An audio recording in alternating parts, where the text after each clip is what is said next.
What is up, everybody? Welcome back to Scarlet and Great. Thank you so much for joining us here on YouTube and any platform that you are consuming this show.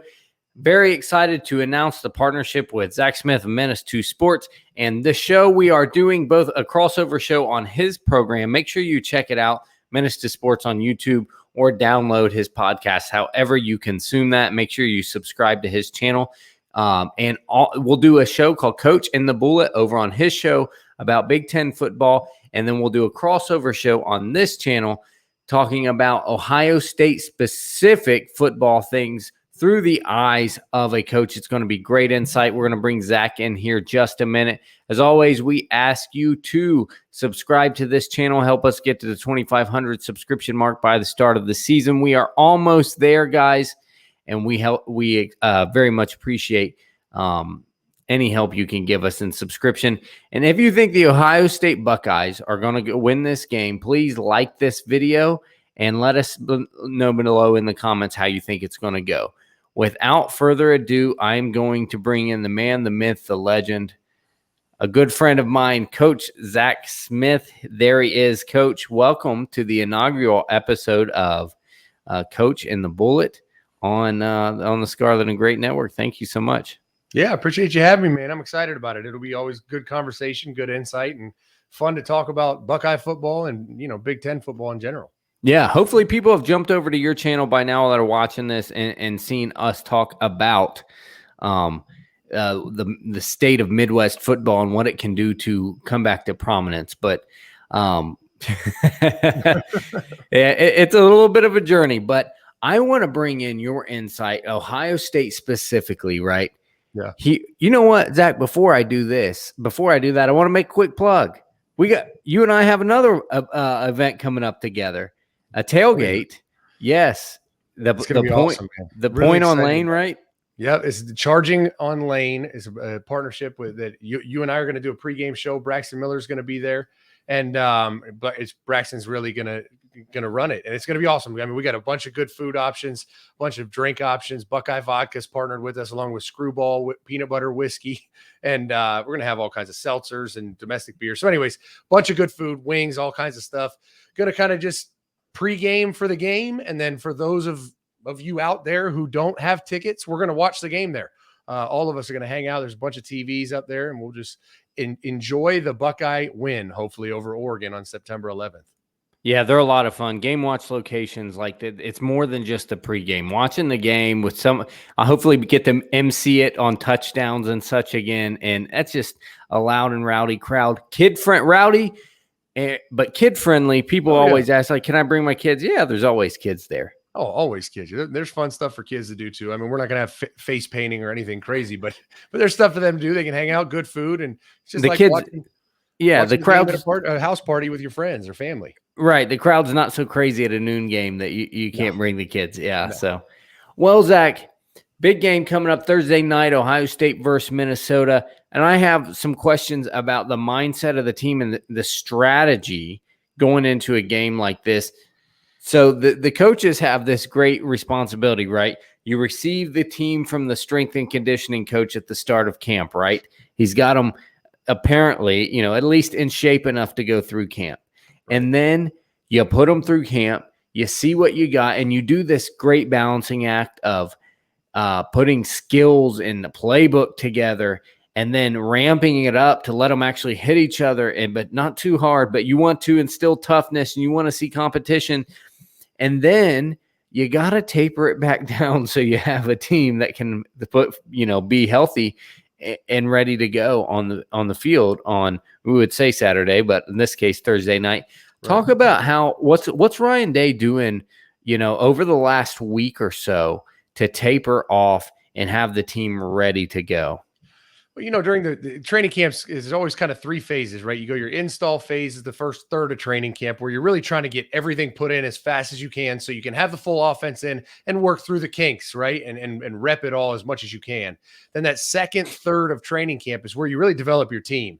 That's where you're doing a lot of ones-on-ones, a lot of contact, a lot of toughness. It gets developed like 9-on-7 or inside drill, which is all run plays, just smash mouth football. It's a drill. And you really do that for a third of training camp. Then that the last third of training camp is where you kind of have everything figured out, right? To an extent. You know who your guys are. You know, probably your depth chart is almost finalized, right? You know what your identity of your team, what you're going to run. And so that last third of training camp is where you really got to get ready for season, right? You got to taper back the contact, do more ones on twos instead of ones on ones for a number of reasons, right? One is you want to you don't want Joey Bosa going against Taylor Decker every day for 14 days leading up to the game, but you also want your left tackle to start to build some confidence. So in theory, he's going up against your second team D line. He should start to build confidence and have more success than against your first team D line, right? Mm-hmm. So you're building the psychological aspect of the team and also kind of tapering off number of reps, how much running the receivers are doing, because you're trying to have fresh legs and not be banged up to go into that season. I think that really starts the week before game week, right? So you have a good 14 days to really get your team in peak physical condition to go win the game, right? And the season's long, right? You have a long season in front of you. They got to be fresh for that first game, but they also got to be fresh to last the rigors of the season. So it's definitely a kind of a gray area, right? A fine line. But Urban Meyer used to always say, because you only get 2 practices a week, right? Real practices a week, Tuesdays and Wednesdays. You're only 2 real practices in a game week. So you get, what is that, 14-week season? You got about 28 practices during season where you have pads on and you're playing football, right? Outside of games. Training camp, you have 29. So half of your season's practices are in the books, in the bank before you get to game week. So it's critical, the development that goes on for that month. And it's going to be exciting to see what came out of it. Yeah, Zach, something that happened here in the last week, which is huge, I think, and you've talked about it on your show, is a starter got named. Talk about how huge that is for the remaining reps with the ones to all go to one guy when you're prepping him, especially when he hasn't started a game before. Yeah, I mean, you had to do it. Ryan had to do it, whether it was time to do it or not. He needed to make that decision, and I think we all knew that was going to be the decision. I think he kind of knew it was the decision, but you got to let that player, once you decide on who that starter is, you got to let them go run the show for a little while, right? You got to let them drive the offense, work that chemistry with the other 10 guys that are on the field, and you got to let them be the guy and rep it a bunch in practice before they're going to go do it on a national stage, right? So it's once it's done, it's done. And unless he struggles mightily in these first couple games, he's probably going to be the guy for the year, whether, if Quinn Ewers, let's say, learns the offense and all of a sudden is showing that he might be a better player, you kind of got to ride your hot hand and the guy that's been running the show until he gives you a reason not to. Yeah, I think that's just so huge, to think about when you said you can't rep 4, you can't really rep 3. 2 is still a disservice because the timing, how each receiver knows each quarterback throws the ball, and each quarterback learning how each receiver, and you're even if it is a battle and competition's a good thing, you're cutting guy number 1 short. Even if you don't know who guy number 1 is, you're still cutting him short while you develop. It's just like running. I think about it as like running backs, right? A lot of running backs are better with 30 carries than they are 18. They just get better, but you got to get them there. They got to get the reps. So this is huge. I think I agree with you that CJ Stroud was named the starter. Just that anybody was named the starter. So you have your ones. Your ones are identified, and that's who gets to run together. For sure. There's no doubt. And I think it's just you got to have 2 quarterbacks. You can't have more. And that's why I'm shocked that Ryan has held it together. I think the recruiting job of the last decade is the fact that there has not been a quarterback enter the portal yet from Columbus, because I don't know how, if you're the 3rd or 4th guy right now, not getting many reps at all, how you're still sitting there happy, and don't want to go play. So kudos to him for doing that. But yeah, I think 2 guys is max that you can rep. I think our friend COVID protocols I have from a good source is actually helping that right now. That given some people, why it softens the blow why you're not getting some reps right now. But I don't want to say too much. Zach, so this is some weirdness, right? It's not a Saturday game. Usually you talked about it before, how you can structurally build your week. Monday is this, Tuesday is this, because I know Saturday is a constant. It's a game. Yep. Now, not only do you have game 1 that you had to taper down and be ready for, you had to taper down physically, but mentally be super sharp. It's on a Thursday. So what? Yeah. And you got to travel. What's all that like? What's Ryan Day? As people are listening to this, it's Wednesday, one game away. What's the team going through, and what's going through his mind? So it's funny because the Big Ten made a big push a couple years ago. They wanted to play these Thursday night games, right, to capitalize on the TV market, and Ohio State was not happy about it. And so they will only play Ohio State game one on a Thursday night, right? They did it with Indiana, J.K. Dobbins' freshman year, and now they're doing it with Minnesota this year because it's really easy game one, right? You just have to mark your calendar 7 days out, and that's when game week starts, right? And Urban used to have this confusing thing he would do. He'd be like, all right, so it's Tuesday, which is actually a Thursday. And he'd say that. I'm like, what does that mean? It's like when you have a 4-day weekend and people come to work on Thursday and they're like, happy Friday. Right. Like, I'm so confused what day it is. And then like Wednesday, the day before the game, he called it Best Fridays in Football. And he called it that, Best Fridays in Football. And you're like, but it's a Wednesday. Like, this is confusing. But so they have a routine. They have what they do. And it's 7 days out. They have a routine when they practice, day off, Tuesday practice, first and second down, heavy run game.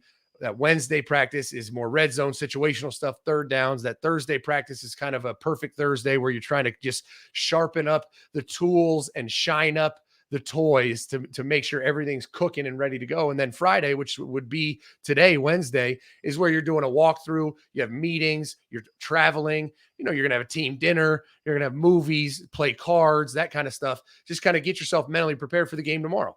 And so it doesn't change much. They just have to shift the days. And what the benefit of that's going to be, they're going to have that extra Friday, Saturday to get ready for Oregon, right? And so they bought 2 extra days of preparation on week 2. So it's actually a blessing if you ask me. I just got to get used to kind of calling the days different days, I guess. Yeah. So as people listen to this on Wednesday, what's the team doing? Are they in the hotel yet? Are they getting instructions still?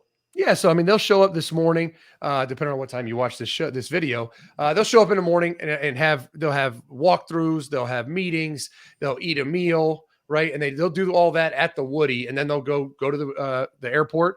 They'll get on the plane, they'll fly to Minnesota, they'll go to check into the hotel, and then everyone does things differently. I don't know if Ryan's changed anything this year, but then they have, either will have some more meetings, or what we used to do is just kind of relax for the rest of the night. You have more walkthroughs and stuff game day morning, right? Mm-hmm. But the rest of that night is kind of relaxing and not being too high strung and building too much anxiety for the game tomorrow.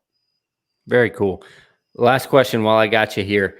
Last time this happened was Ohio State, Indiana, 2017, Thursday night, game opener. You were on the staff. Was it weird? Was it weird doing it at all, or you had a pretty good structure in place? I mean, as a coach, you've been through it, right? I coached at Marshall and Temple. We had so many random action type of games. Like they're fun. It reminds you of high school football, like Friday Night Lights and that kind of stuff. It was really fun. And the cool thing about it is the players know it. You know it as a coach. The fans know it. Like on Thursday night at 8:00, Ohio State, Minnesota is the show. Yeah, so you're cognizant. Everybody's cognizant that everybody's watching you.